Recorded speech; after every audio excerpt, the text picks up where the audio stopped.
This is a really unique little recipe box that I've always really liked. It's been a good seller for us for years because it's got this little box up here, and you think recipes, that's a little boring. But the good news is you can open this up, swap out, and put like a family picture in there if you want.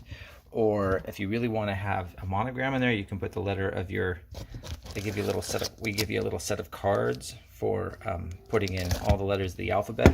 So you can put your initial on there. So you can put anything you want in there. It makes a nice little customization. We offer lots of laser engraved recipe boxes that are probably a better option for a lot of people. But if you want something that you can swap out pictures every so often, this is a nice little option too. This is a leatherette finish, so it resists splashes, which is nice. And it comes with some recipe cards and recipe card dividers. So that's nice too. The dividers are all lined up in the center, which has always been a pet peeve of mine. I've been meaning to see about that. But anyway, usually you would want them staggered across. But other than that, you know, it's a really nice binder, and you can always get some other dividers from us if you don't like these particular ones. It's a 4x6 recipe box, and I think you'll like it.